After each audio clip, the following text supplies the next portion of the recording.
आगे बढ़ल वो जब से नैना लड़ल बात आगे बढ़ल हो रोज अखिया रहेला इंतजार में दिल भाई दीवाना तोरा प्यारी में दिल भाई दीवाना तोरा प्यारी में। हेलो दया शंकर भैया ये पारा के हैं 20 रुपए घरमाली भैया के लिए व्यवहार दिए हैं। आइए आप भोजपुरी सुनाओ झोर के हैं भोजपुरी के बाद सोहर एक सुना दी।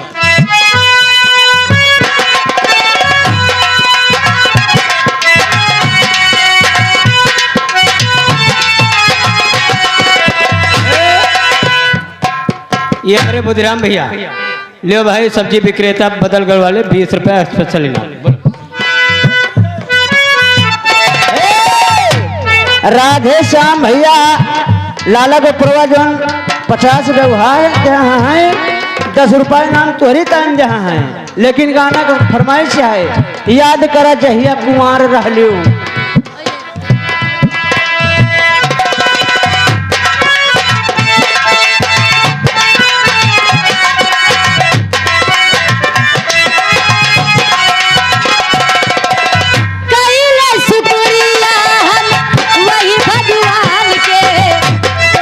बनौले बाड़े तोर माटी सान के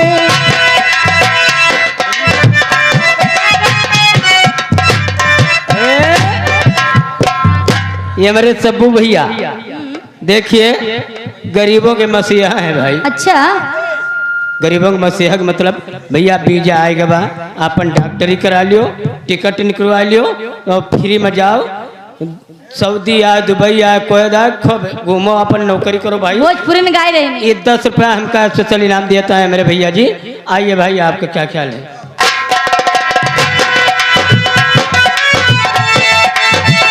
वही भगवान के तोहके बनौले बाड़े तोर माटी सान के और ऐसन बुझाला देख सूरत लगाला ऐसन बुझाला देख सूरत गला हनियार में दिल भाई दीवाना तोरा प्यारी में दिल भाई दीवाना तोरा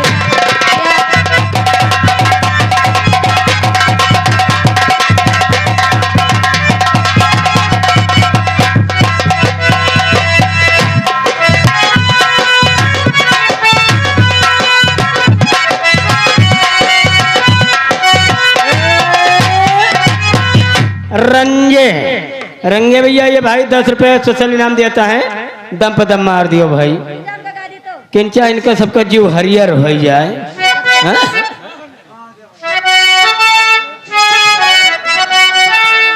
ए अब तोरो धरब हो जब से सिपाही से हो जब से सिपाही से अरे भैले हवलदार हो हाय नथुनिया पे गोली मारे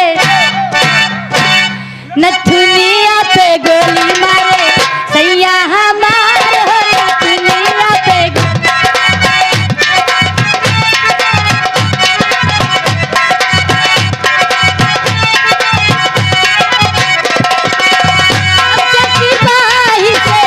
सिपाही से भैले हवलदार है नथुनिया पे गोली ठाई नथुनिया पे गोली मारे भैया हम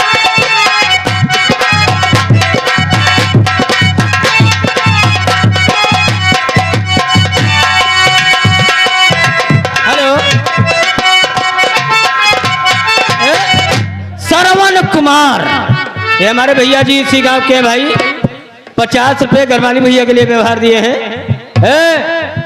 ज्यादा हुआ न जाओ नहीं राम भवन चुम्मा ले लिया थी चाहे उनका मलकिन दफ्ती न हुआ।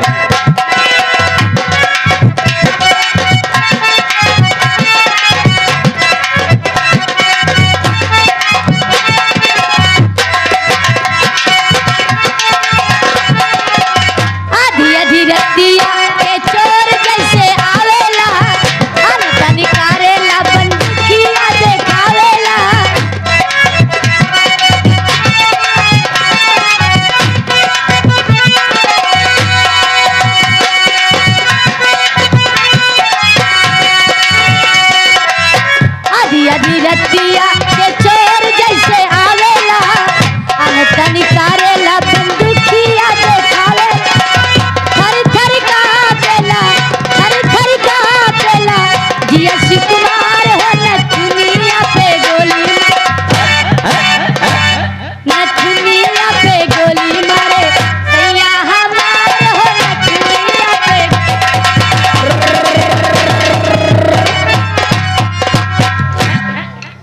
सोहन लाल बप्पा। दादा ये तुम्हारी पतुआ है, हम तुहा बेटवा है। देखो नहीं हमका बम्बई पठा के मजा करो पतो यह किटकिटा है। ये सोहन लाल दादाजी भाई यही गांव का 100 रुपया व्यवहार। सब ही तो दिहिस, हाँ लेकिन ना भाई हमारे राजा राम बनिया भैया के घर है 3 दिन, हाँ न राम भवन के कहाँ घर है 3 दिन। ये सब भाई? हम वो देखो माई दिखावती हमारा पैसा वा। हमारे लगे फोन कह रहे हैं हाँ कहीं ना आयो तो हम तुम्हें दियब जरूर। पैसा अरे और का और कुछ भाई जो कटो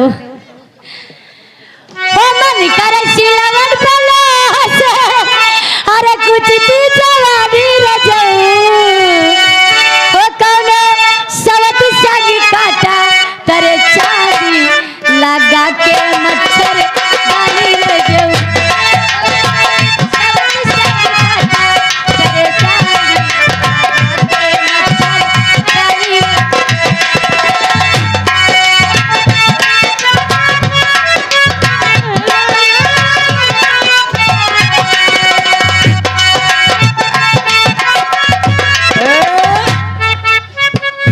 वाह भाई आओ। उड़ती हुई जहाज का जैसे आप उड़ रही, उड़ती हुई जहाज का पंखा उतार लूंगा, बहते हुए पानी में पात दूंगा, बुज्जा निकाल लूंगा। वही लाई तो बैटरी दिखाती नहीं हो।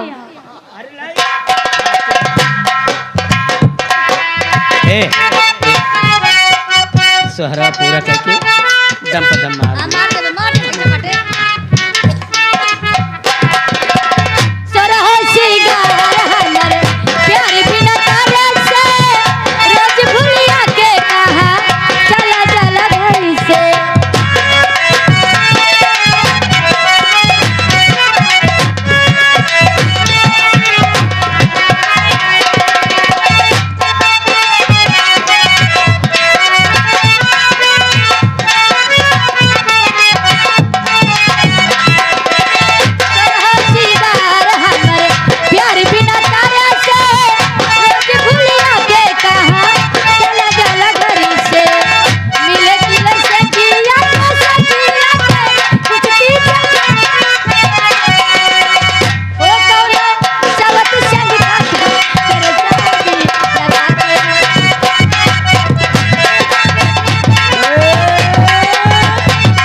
डीजे वाले हाँ देखिए ये भाई 10 रुपया हमका दिया है, लेकिन वह कुछ तो है कहता है। हाँ उनका सुन ले हो जरूर है, और उनका ज्यादा ना सुने तो वाह।